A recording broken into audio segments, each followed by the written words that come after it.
Thanks for joining us on another edition of the 1 p.m. bilingual newscast on Canal International, presented to you by Junior Hussein and myself, Gladys Ambodiban.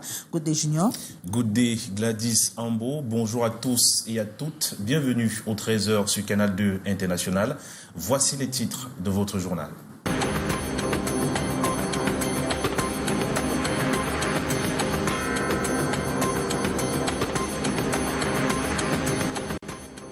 À Yaoundé, 3 maisons dévorées par les flammes hier lundi au camp Cyclone CAC.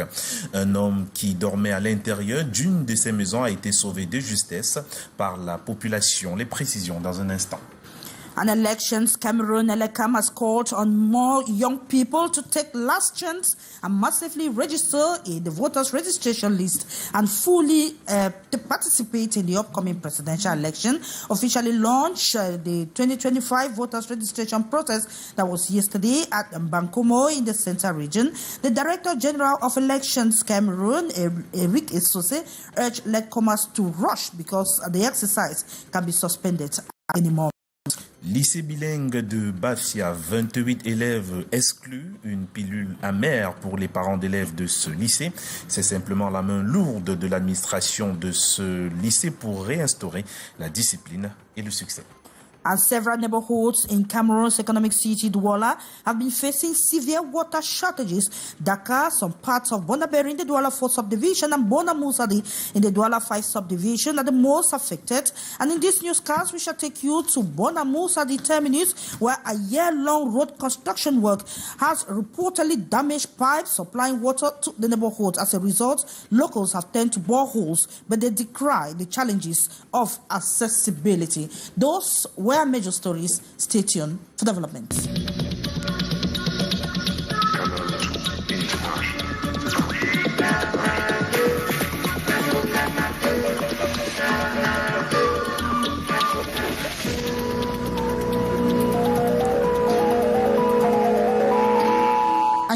Et je vous le disais en titre justement, un incendie ravage 3 maisons familiales hier lundi au lieu dit. Entrée par des témoins, les origines de ce feu restent inconnues. Les précisions avec Delphine Foncoutene et Serge Alinzebo. Environ 10 heures ce lundi au lieu-dit entrée camp Cyclone CAC à Yaoundé, les flammes dictent leur loi. Impitoyables, elles engloutissent tout sur leur passage, laissant derrière elles un spectacle de désolation. En face, des populations désemparées tentent de lutter avec les moyens du bord. Seaux d'eau, sable, tout ce qui peut ralentir l'avancée des flammes. Mais la bataille est inégale. Il faut casser la fenêtre, non? Casser la fenêtre! Nous poursuivons ce journal. Malheureusement, on reviendra certainement sur cet élément pour la suite complète, on va dire ainsi. Eh bien, dans la suite de ce 13, on parle d'Election Cameroun. 7 845 622 est le chiffre officiel des inscrits au terme du renouvellement des listes électorales au Cameroun pour le compte de l'année 2024. L'annonce a été faite hier lundi du côté de Bankomo par on va dire par le directeur d'Elecam. Une opération qui s'annonce émouvante a donc été lancée de ce côté de Bankomo. Les précisions avec Delphine Foncoutene et Serge Alinzebo. Situé à une vingtaine de kilomètres de Yaoundé, Bankomo est le théâtre ce lundi du lancement officiel des inscriptions sur les listes électorales.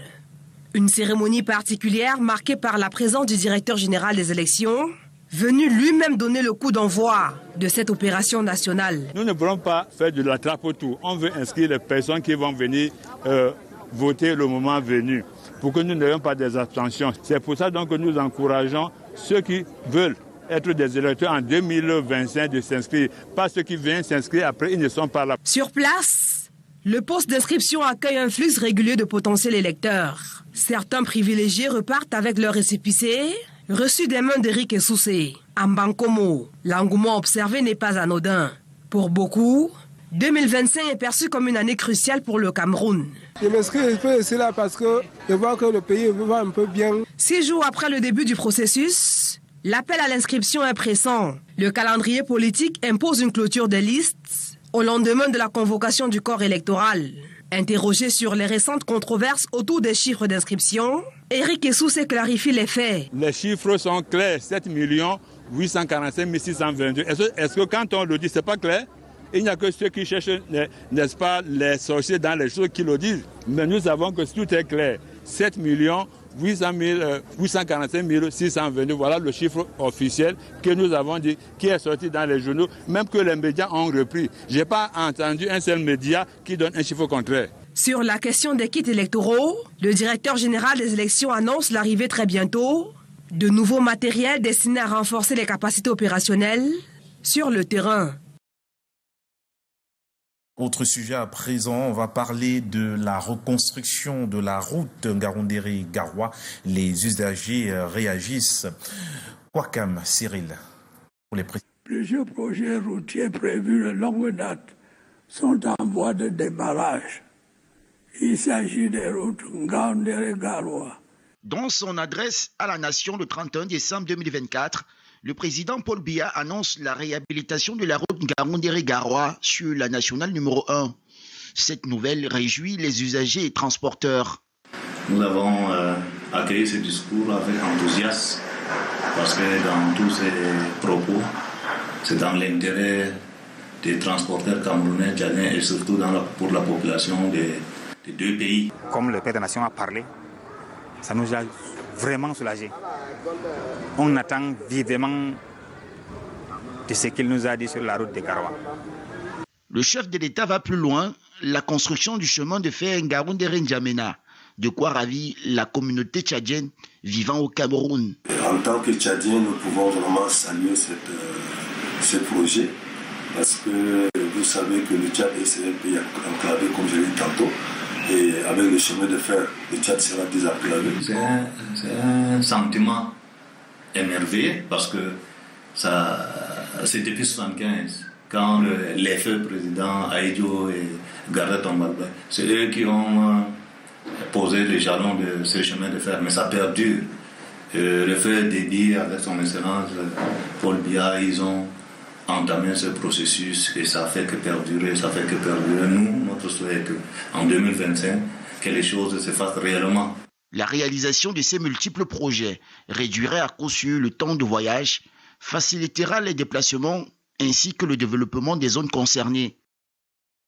Et nous allons reparler d'Election Cameroun, cette fois-ci avec vous, Gladys Sambo. Exactly, Junior. Elections Cameroun. Elecam has called on more young people to take the last chance and register massively on the voters' registration lists and participate in the upcoming 2025 elections, officially launching the 2025 voters' registration process that was yesterday in Bankumo on the outskirts of Douala. The president or the director General of Elections, Eric Essoussé, urged latecomers to rush because the exercise can be suspended at any time when elections are convened. Their target is having 8 million voters. You have the details. Hisentia. The ball is set for Cameroonians yet to write their names on the electoral list.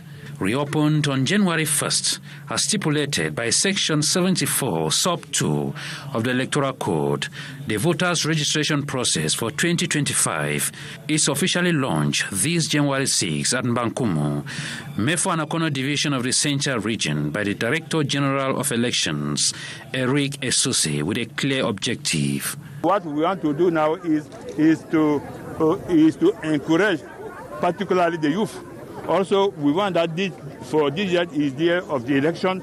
We want to have many persons to be registered so that our role, we can go over 8 million of persons registered, because now we are around 8 million, but not yet. Being a peculiar year with the exercise to be suspended from the date of the convening of elections by the head of state, according to Section 75 Sub 2 of the Electoral Code, Eric Essoussé calls on aspiring voters to waste no time.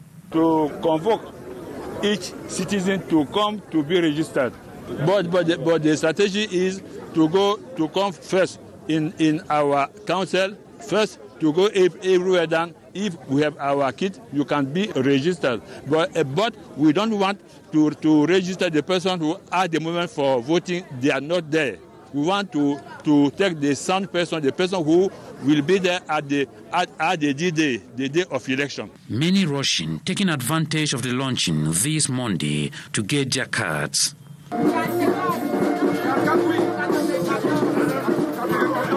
Elections Cameroon also insist that enough mobilization has been made nationwide to massively register Cameroonians who want to cast their vote in the upcoming elections. Thank you so much, Haisentia. And the relationship between the Douala City Council and the Société Civile Immobilier, the owner of one of the buildings hosting some city council services in Douala, has turned sour, accused of insolvency.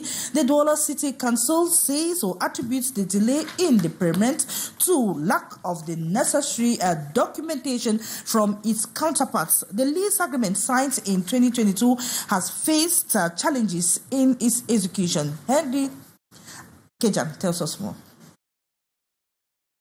At the Kangsik Longkak area, the fire started at around 10 a.m. January 6, and despite efforts to contain the situation, with the help of neighbors, the flame spread and the firefighter squad was alerted. Their arrival helped the situation, but some 3 homes had already fallen, including a family house.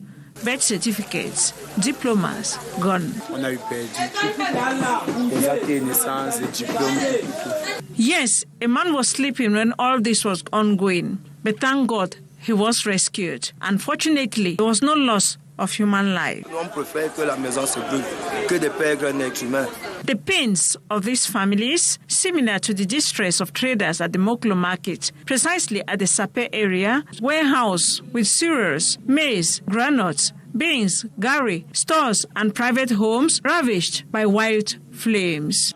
Regardez tous ces pertes ici là, c'est la marchandise des gens. Et nous on travaille où? On fait comment pour manger? On nourrit nos familles comment? Et c'est ça causé que, comme vous avez vu là, on était seulement obligé de supporter. The loss was very great. Loans for some, lifetime savings and money for others, all gone in a twink of an eye. Oui, ce sont des crédits qu'on prend. On prend la marchandise à crédit. On vend avant de donner au patron si tu trouves ton pain quotidien dedans. Unbelievable that all this going on when there are just 2 steps walk from the neighbor whose name they bear, Mokolo Sape. Like the homes at Longkak, here also the cause of the fire is unknown, though many point fingers towards the anarchical electrical connections. Such disaster in January, of all months they cry, sign of how bad the year is starting, and they need God's grace to be steadfast and other support to survive. We are sorry for that mix-up there. That was rather a paper on the fire incidents at the Mokolo markets in the nation's political capital, Yaoundé, that occurred yesterday, January 5, 2025. And we come back to the paper on the relationship between the Douala City Council and Société Civile Immobilier, owner of one of the buildings that is hosting the city council services that are stand accused of insolvency. The Douala City Council attributes the delay in payment to lack of the necessary documentations from its counterparts, and the lease agreement signed in 2022 is reported to have faced a lot of difficulties in its execution. Kejan Henry. The relationship between the Douala City Council, the CUD, and the Société Civile Immobilier, SCI Bonanjo, the owner of one of the buildings hosting some city council services, has turned sour. Accused of insolvency, the city council attributes the delay in payments to the lack of necessary documentation from its counterpart. The lease agreement signed in 2022 has faced challenges in its execution. Trucks loaded with sand block access to the pink building housing certain Douala City Council services. For the SCI Bonanjo, the building's owner, the goal is to recover unpaid rent after several correspondence exchanges. The main problem is the necessary accounting document that have been produced very late by the SCI Bonanjo. First time, they refused to produce. That document are provided by the law. It's not the city mayor council who are asking. It's the provision of the law.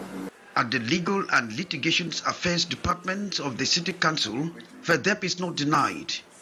However, officials argue that the lack of proper documentation has slowed the payment process. They, however, emphasized that as a public legal entity, the council cannot settle debts like an ordinary tenant. Essential documents such as bank domiciliation certificate, a source deduction tax notice, the value-added tax details are required for payment validation.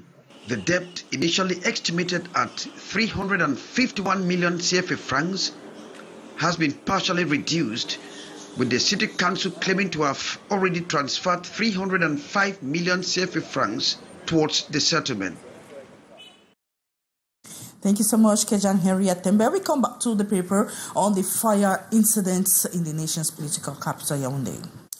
Reparlons donc de l'incendie, vous l'avez dit tantôt, qui a ravagé 3 maisons familiales du côté de Yaoundé au lieu-dit Entrée Kansik Lonkak.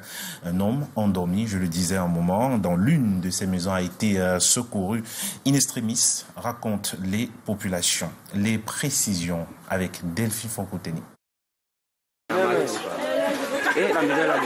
Environ 10 heures ce lundi au lieu-dit Entrée Kansik Lonkak à Yaoundé, les flammes dictent leur loi. Impitoyables, elles engloutissent tout sur leur passage, laissant derrière elles un spectacle de désolation. En face, des populations désemparées tentent de lutter avec les moyens du bord. Seaux d'eau, sable, tout ce qui peut ralentir l'avancée des flammes. Mais la bataille est inégale. Malgré la violence de l'incendie, une vie est sauvée grâce à la bravoure des voisins. Un homme piégé à l'intérieur est extirpé des flammes au prix d'un courage admirable.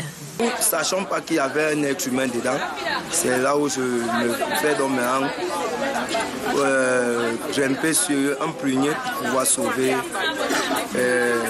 un citoyen camerounais qui était couché et qui ne savait pas que même sa maison avait pris feu. Nous avons perdu presque toute notre maison familiale, comme vous pouvez voir. L'incendie a commencé à ma présence, j'étais là. J'ai commencé à me débattre pour pouvoir arrêter le feu avec l'intervention de certains voisins, mais hélas. Face à cette tragédie, les habitants dénoncent l'arrivée tardive des sapeurs-pompiers. Ils ont au moins un retard d'1 heure. Malheureusement, on leur a appelé, ils disent que non, ils n'ont pas de camion pour se rendre sur les lieux. Les familles sinistrées ayant tout perdu passeront leur première nuit à la Belle Étoile ce 6 janvier. Début d'année difficile donc pour ces dernières. 28 élèves exclus au lycée bilingue de Bafia. Du moins, c'est une pilule très amère pour les parents de ces élèves. L'administration frappe ainsi une vingtaine de recalcitrants. Monique n'a aussi espoir à Nice, Baya. 28 élèves exclus définitivement pour absentéisme au lycée bilingue de Bafia ce lundi matin, premier jour de rentrée scolaire pour le compte du 2e trimestre. Ils font partie des 99 traduits au conseil de discipline au trimestre précédent. Un conseil de discipline s'est tenu en fin de trimestre dernier. Qui ont conduit vos camarades au conseil de discipline concerne essentiellement l'absentéisme. Je vous l'ai dit le 9 septembre dernier que la discipline doit être notre mot d'ordre. Plusieurs élèves ont été interpellés ce lundi pour mauvaise conduite lors de la levée de couleurs. Motif, consommation de stupéfiants, jeux de hasard et absentéisme. Je vous le dis ce matin, comme je vous l'ai dit hier. Nous allons rester avec 5 bons élèves. L'essentiel est que ces élèves soient ici pour l'école. Quant aux touristes, nous vous mettrons à votre place. Selon le chef de cet établissement scolaire, le lycée bilingue de Bafia doit retrouver sa notoriété d'antan au plan disciplinaire. L'université du bilingual, c'est terminé. Maintenant, c'est le lycée bilingue de Bafia. Tolérance zéro va désormais s'appliquer. Ceux qui ont brillé par leur exemplarité ont reçu des encouragements de l'administration. Ceux qui traînent le pas sont appelés à regagner le train de la discipline et du travail. La rentrée du second trimestre est effective du côté de Yabassi, dans la région du littoral, même si les élèves retournent dans des salles de classe en état très avancé de délabrement. Eh bien, l'objectif reste le même, réussir l'année scolaire. Titi Freeman et David Jonti. Collège d'enseignement secondaire bilingue de Tondé-Carrefour, dans l'arrondissement de Yabassi, département d'Unkam, ce 6 janvier 2024. La reprise des cours pour le compte du deuxième trimestre est effective. La journée d'aujourd'hui a bien commencé. Nous avons commencé avec le cours d'anglais. Je me sens fière d'être revenue à l'école parce que pendant les vacances, je m'ennuyais déjà. Je voulais voir mes camarades, mon directeur, mes profs revenir en classe, me sentir à l'aise, écrit sur le tableau, écrit dans mon cahier. Construit en matériaux provisoires, l'établissement secondaire compte ce jour 7 enseignants en poste et quelques absents côté élèves. Ici, le personnel administratif nourrit le vœu d'un meilleur cadre éducatif et d'un renforcement des effectifs. La rentrée est effective, tout le personnel est présent, le personnel administratif comme le personnel enseignant, tout le monde est là. Les élèves, j'ai une vingtaine d'absents, mais la difficulté fondamentale est que nous n'avons qu'un seul fonctionnaire enseignant anglophone sur une dizaine attendue. J'ai écrit à ma hiérarchie, je souhaite et j'attends toujours qu'un autre bâtiment au moins nous soit octroyé pour accueillir le flux des enfants qui arrivent. Non loin de là, à l'école publique Tondé-Carrefour, tous les élèves sont présents. L'établissement déplore tout de même le manque d'adduction en eau potable et l'abandon de certains édifices. La quasi-totalité d'enfants a répondu présent à cette rentrée, ainsi que le personnel enseignant et administratif. Mais cependant, nous avons beaucoup de difficultés qui restent. Le bureau de la directrice est encore défectueux, le logement d'astreinte toujours défectueux et l'école n'a surtout pas de point d'eau potable. Nous exhortons les âmes de bonne volonté et l'État de nous venir, de nous aider à parfaire ces manquements-là. C'est dans ces conditions et ambiances qu'a démarré le second trimestre de l'année scolaire 2024-2025 dans l'arrondissement de Yabassi, région du littoral. Gladys Sambo. Residents in Bonamosadi terminus in the Douala 5 subdivision have been facing severe water crisis. A year-long road construction works have reportedly damaged pipes that have been supplying water to most of the households. As a result, locals have turned to boreholes, but they decry the challenges of accessibility. We have our student journalist, Cynthia Lotte, who visited the neighborhood and brought back this report. For nearly a month, accessing water in Bonamosadi terminus, Douala 5 subdivision, has become increasingly difficult. Long treks to fetch this precious resource have become a common sight. Riley, who has been working at the construction site here since December, has experienced a considerable slowdown in his activity. You're forced to get up early every day. Borehole owners are very strict. There are specific hours for collecting water. If you haven't fetched it by 4 p.m., you're out of luck. You'll spend the day without water.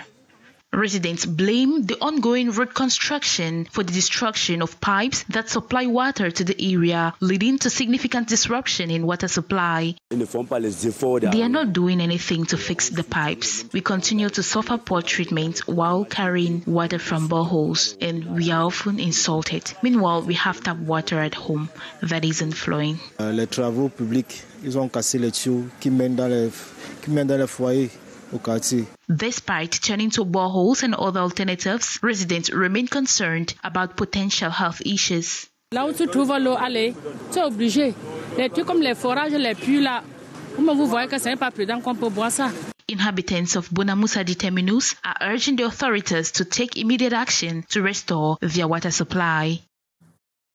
I will now take you to the Douala-Bafoussam highway, where travelers on this national road number 3 are enjoying grueling journeys after the landslide that disrupted the main road connecting the littoral to the west region of Cameroon. The detour, plagued by poor conditions and heavy traffic, has turned routine travel into a harrowing ordeal. The reactions of travelers and drivers alike in the following reports put together by Sherifa Salim.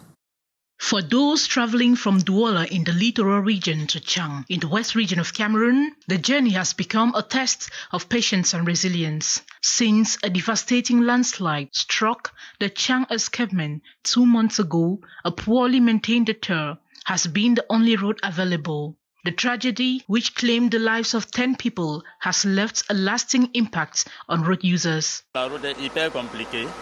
The journey is really hectic. We used to travel from Douala to Bafoussam within 6 hours, but now we have at least 7 hours, and during weekends it's really tough, and it gets worse because there is a high traffic congestion. Parce que le trafic est trop intense, vraiment c'est pas évident. La fatigue, le long voyage, c'est tout ça. Donc on était habitués nous à passer par Chang et la route était bonne. The alternative road, burdened by heavy traffic, is riddled with potholes and narrow sections, creating long delays. Fatigue now accompanies drivers and passengers alike, with some spending hours on the road under difficult conditions. Travelers describe the experience as exhausting and nerve-wracking as the road's condition takes a toll on vehicles. It reduces the rate at which our buses travel because there is traffic congestion on that road and no secondary road to be used. 2 months on, frustration is mounting as there appears to be no swift solution in sight. Many are calling for urgent repairs to the main road or significant improvements to the temporary detour. And Kalfu, a locality in the Mayodana division of the Far North region of Cameroon, have taken to the street to protest against the destruction of their crops by roaming elephants. The animals, driven by drought and hunger, have ravaged crops as well as invaded homes and even caused a fatality, leaving the community in shock. Let's have more in this report. The frustration of local farmers in Kalfu, Mayodana division, Far North region of Cameroon, has reached a boiling point. In a desperate attempt to draw attention to their plight, residents blocked the Yagwa-Marwa road, sewing tree branches and erecting barricades to halt the movement of people and goods.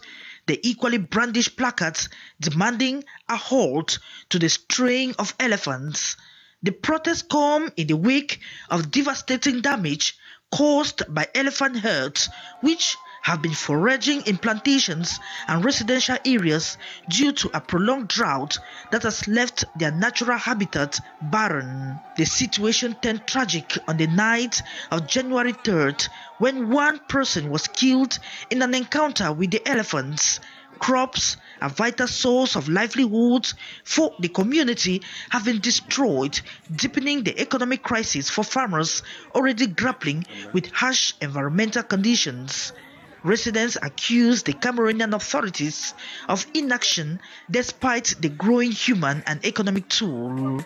Local authorities have deployed teams to address the unrest and restore calm, but the residents demand urgent and concrete measures to protect lives and property. Many fear that without immediate intervention, Kalfu could remain under the shadow of these unrelenting elephants.